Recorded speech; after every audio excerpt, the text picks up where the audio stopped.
Guten Abend, sehr geehrte Zuschauer. Good evening. The refugee catastrophes in the Mediterranean Sea keep Europe's politicians busy. For in Libya, according to Germany's Federal Minister of the Interior, Thomas de Maiziere, about another million refugees are waiting to cross the Mediterranean for the EU.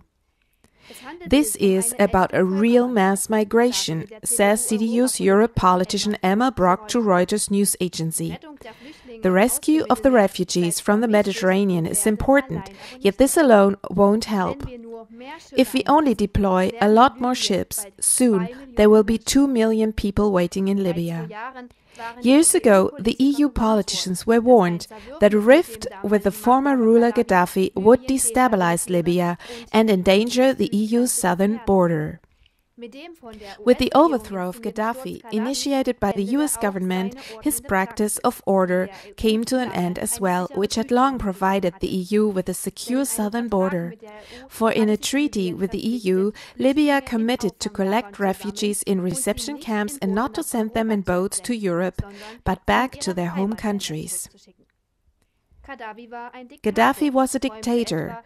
EU Commissioner Günther Oettinger concedes. Yet, he organized some rules in our interest there. Now we have a chaos with militias. Also, EU Foreign Office spokesperson Martin Schäfer says this. What we are experiencing right now is the result of a military operation which extinguished the regime of Gaddafi, yet did not replace it with something else. Will the voices warning against unlimited acceptance of persons seeking asylum remain unheeded, just as those which dissuaded overthrowing Gaddafi? The G7 foreign ministers were united in their meeting of last week that one can only get the refugee situation under control if one stabilizes Libya again. How this is supposed to happen, though, not one of them seems to know. As a solution to the problem, Italy's Prime Minister Matteo Renzi wants to get tough on traffickers which illegally smuggle refugees into Europe. For those who know this scene, however, it is very questionable if this fight against the traffickers can be won, for they are known to be exchangeable henchmen. The real string pullers sit in the background, and reaching them might be very difficult. Behind the 10,000s of migrants who come to Europe every year, there's an industry which collects prices of up to 10,000 euros per refugee.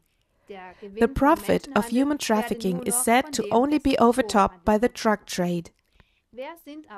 Who then are these cold-blooded string pullers that are so difficult to get a hold of? To answer this question, one has to take a glance first at where most of the refugees come from. These are the countries which were stricken and shattered by the so-called Arabic Spring, or by similar unrests initiated from the outside, which have not come to a rest ever since. Here, people are hired from the organized refugee industry by promising them a golden future in Europe. This is even partly supported by local media. Refugees are also hired from South Africa, of which quite a lot die while crossing the Sahara, more than on the sea. Yet the media remains silent on this.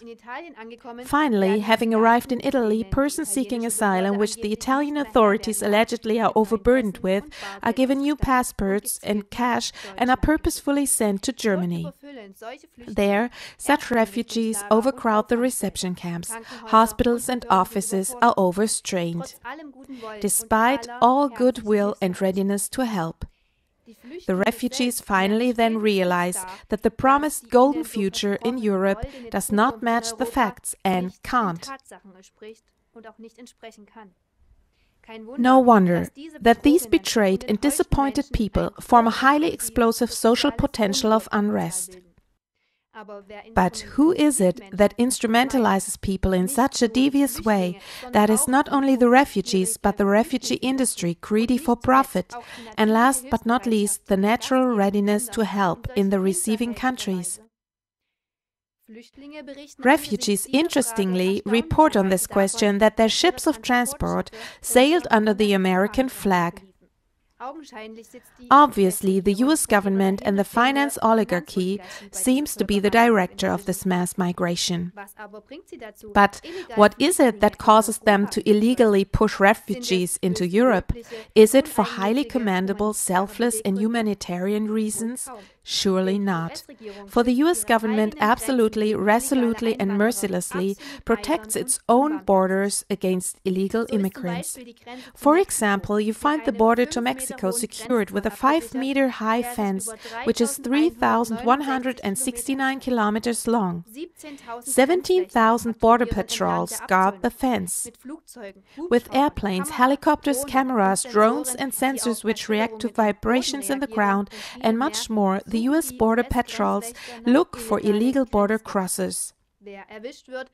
Whoever is caught is arrested and brought back without any discussion. Here with us, however, US ships bring thousands of refugees to Europe. How would the US government react if French or Italian ships smuggled Mexican immigrants into their country? This is a decisive question in the contemplation of the refugee situation. For a continuing US refugee strategy brings existential problems to the European countries. This would be the same in the USA. That's why they secure their borders so thoroughly.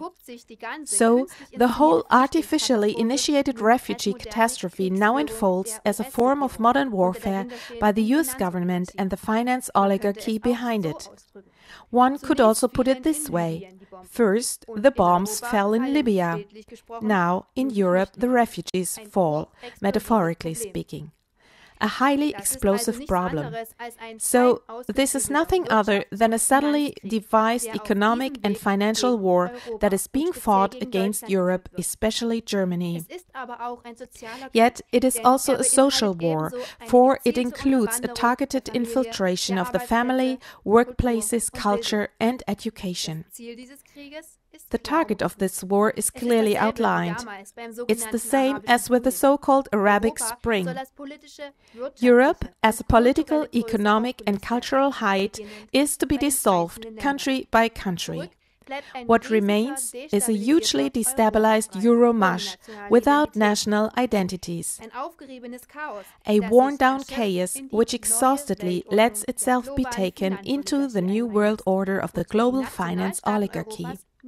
The national states of Europe would have never been willing to do that, just like the blossoming states before the Arabic Spring. It's worth thinking about this, dear viewers. Have a good evening.